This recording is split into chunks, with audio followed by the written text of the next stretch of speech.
Exactly 1 month ago, the Trump administration abducted and imprisoned a Maryland man named Kilmar Abrego Garcia.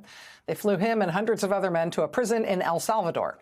The government has since called imprisoning Mr. Abrego Garcia, at least, a mistake. 5 days ago, the Supreme Court, in a unanimous 9-0 decision, ordered the Trump administration that they needed to bring him back. They needed to, quote, facilitate Mr. Abrego Garcia's return to the U.S. Well, they haven't done so yet. And today in court, a federal judge in Maryland just excoriated Trump administration lawyers over the administration's refusal to comply with that order, the administration's refusal to go get Mr. Abrego Garcia, or at least prove that they're trying to. The judge, quote, just so everyone knows where my current thinking is, Mr. Abrego Garcia has already won his injunctive relief. It was affirmed not only by the Fourth Circuit, but by the Supreme Court. We're here today to talk about the scope of the remedy, which means that while expeditiousness is of the utmost importance, because it is a fact now of this record that every day Mr. Abrego Garcia is detained in the prison in El Salvador, that is a day of further irreparable harm. At the same time, if not this court, then who to engage in process? It's process that is in the roots of our Constitution. So we have to give process to both sides, but we're going to move. There will be no tolerance for gamesmanship or grandstanding. We will talk about the contours of this, but that's where I am right now. At one point, the Trump administration lawyer argued about the meaning of the word facilitate, calling it a term of art within immigration law.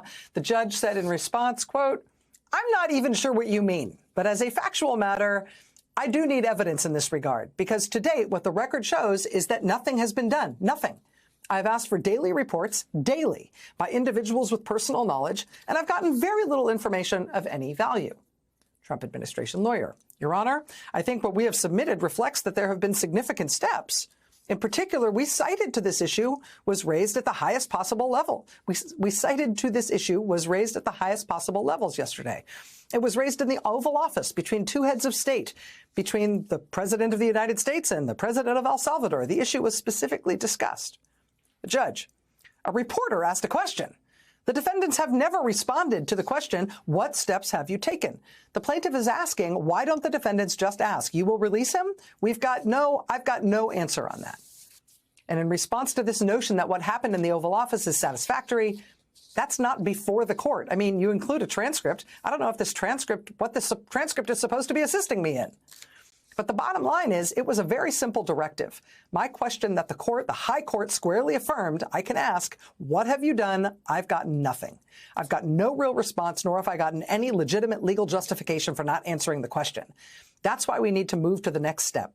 Because in fairness, if you're not going to answer the questions that the plaintiffs put within the scope of my order, then you will justify why.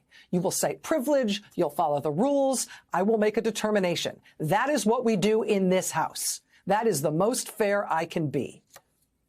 She said, and I don't consider what happened yesterday, meaning in the Oval Office, as really evidence before this court. Lawyers for Mr. Abrego Garcia then asked the judge to hold the Trump administration in contempt of court over their failure to comply with the court's orders. The judge did not rule out finding them in contempt. She said first she wants to make the Trump administration submit evidence and sit for depositions, and quickly. The Trump administration's lawyer voiced his concerns about scheduling those depositions quickly. He said, quote, Your Honor, I don't know right now their availability. I assume that can be arranged in a 7-day period, but I can't say that conclusively. Whereupon the judge said this, well, cancel vacation. Cancel other appointments. I'm usually pretty good about things like that in my courtroom, but not this time. So I expect all hands on deck. It won't be a convenience issue. That's what I'm saying. I will be flexible if you need to accommodate depositions, whether it's in the courthouse because you have the court available to call balls and strikes as the depositions go on. I'm going to be available. If you need to do it at odd hours or weekends, I'm also available. Trump administration lawyer, we will move expeditiously, Your Honor. Judge, okay, I appreciate that. After today's hearing, that Maryland judge put in writing her order requiring the Trump administration to turn over evidence of its efforts to facilitate Mr. Abrego Garcia's return home. The judge spelled out an expedited schedule. She is instructing Abrego Garcia's lawyers to submit their requests for evidence by tomorrow evening. Those requests can pertain to, quote, the current physical location and custodial status of Abrego Garcia, what steps, if any, defendants have taken to facilitate his immediate return to the U.S., and what additional steps the Trump administration will take and when to facilitate his return.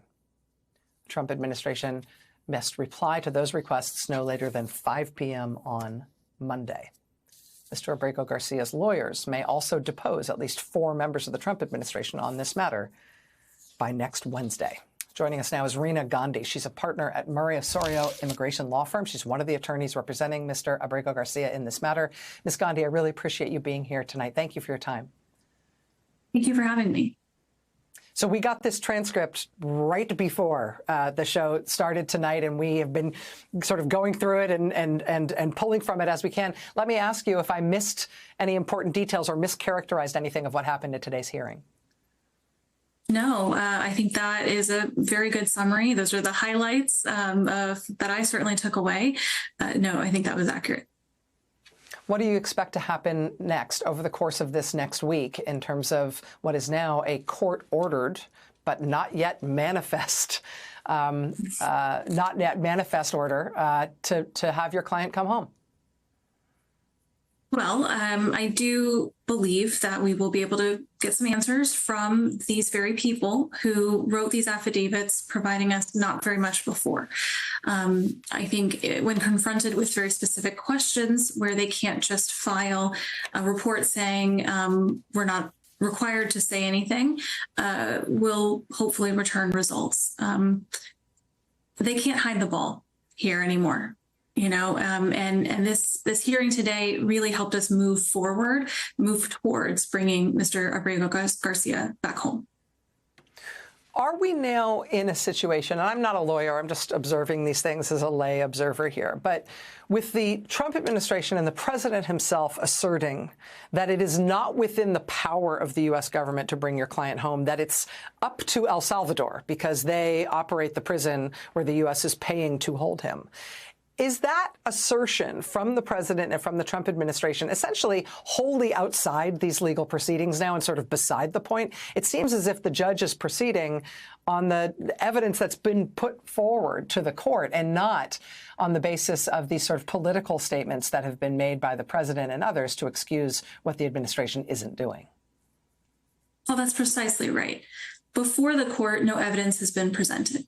There's no reason, no argument for why they can't at least show what they have done and what they plan to do.